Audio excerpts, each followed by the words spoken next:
So well, next video of today, because it's the long weekend.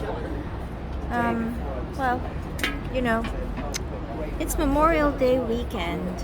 So I was thinking about how homesick I am, while I was running all my errands. I'm on a diet. I have to drop the weight. Well, the first thing to say is I have to drop the weight not because I don't work in finance, and a lot of people outside of finance stay very skinny until they're 80 years old or 90 years old. So, I know I don't work any jobs, but it kind of fits in with the culture in New York. People eat healthy, stay quite thin. But the other reason is my knees really hurt a lot. I think I over-exercised in my 30s, and everybody says if you drop 1 pound of weight, you feel 4 pounds lighter on your knees. So if I drop 5 pounds, that means I'm gonna be 20 pounds.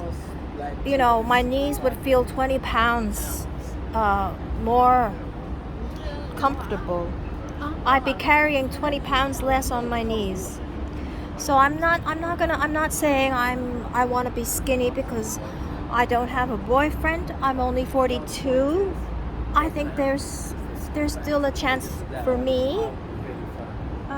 A lot of my classmates from college might have gotten a divorce, or like me, went through some stuff in their 30s and now is starting to heal. And when I go back to New York, I can meet a guy, maybe he's from school, he's from my class, but I never met him. It's a big class. We have 1,600 people at Harvard. 1,600 people in my class at Harvard. There's got to be one of my classmates who went to school with me, who lives in New York, who I haven't met yet.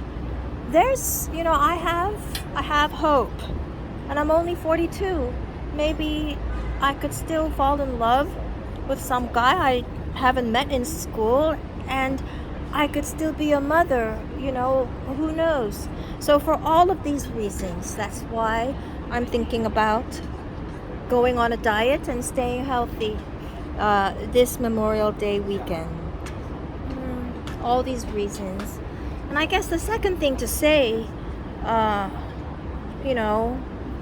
it's an American holiday. I wanted to say, well, the next thing to say is, people say, if you don't fight for your country, then you die for your country. But if you fight, then you won't die, right? I mean, if you die because you didn't fight hard enough. If you fight, then you survive. If you fight hard enough, you survive, right? I'm not saying I don't like to be involved in politics. I don't take sides. But the fact is, I am an American citizen. That's my travel documentation. That is my passport. That's my passport. And I feel most at home in the States. And really, honestly, most of my good friends are back in the States. Very many of them on the East Coast, but also all over the country. And sometimes when things aren't really going well, or people start comparing people to all the wrong people. I'm just a very regular American girl who's not very good at math, which is why I was an English major at Harvard, which is why I play the piano and I like to sing, which is why I did well on Wall Street, but only for around 5 years, and then that was, it just got tired. If you're those people on Wall Street, they can work for years and years, and I mean Wall Street in New York. The real Wall Street. They work there for decades and decades and decades. Literally like three. They could do it for 3 decades, 4 decades. So I'm not that good at like math. I'm not that good at math. I can do a little bit, but not so that it's my job. Not so that is my job. So well, to stick to the point, I think people start comparing you to the wrong person, and then you get there's the wrong image. And all of my friends are supporting me. We're kind of all here together. I don't want my friends to have a wrong reputation. I don't want all of my friends in the States to have a bad reputation, or to be compared to the wrong people, or for, I'm just a regular American girl, to be compared to like, people in China who might be really cool and really great and do really well, but I'm not from China. I have great respect for a lot of Chinese people, but I have great respect for many Chinese people, but that's not what I am. I speak German pretty fluently. My mom speaks fluent Chinese. My dad's second language is French. So, my dad speaks French and English. So,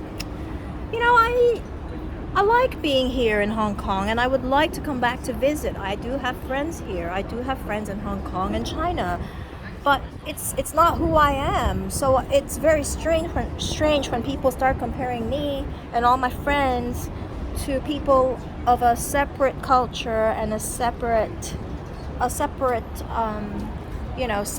kind of growing up, separate history. I went to high school in Andover, Massachusetts. It was a boarding school. I just enjoyed it so much.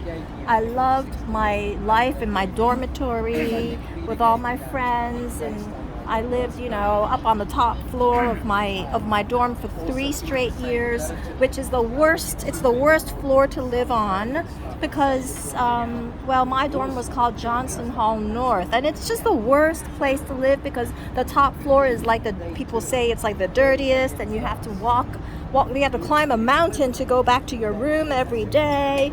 It's next to the fridge, which often smells bad, and my roommates and I, my floor mates and I, we didn't mind. It's just the kind of life I enjoy. Kind of, New England weather. I could just pull up the window, and it was just always so nice. And here in Hong Kong, where I am for a while, my parents are watching me over here. They're spending some time out here as well. The weather, it gets really moist. It gets really humid, and it makes me feel very uncomfortable. And I have breathing issues. In Hong Kong, and I think it's because my lungs are not suitable for how it is out here. Some people, maybe I'm just born with like larger lungs or smaller lungs. I feel there's not enough ventilation in my apartment, and then when I walk outside, it's like it's like being in a tropical rainforest for 9 months in the year. I can't breathe properly. It's like people who have COVID for years and years. I don't feel comfortable here.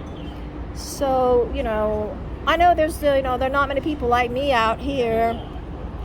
There are not many people like me out here, and my friends and I really feel it's a bit strange if my friends and I were to be compared to the people who are accustomed to the life here, but maybe it's not the kind of folks who enjoy the kind of just enjoy being a regular American girl.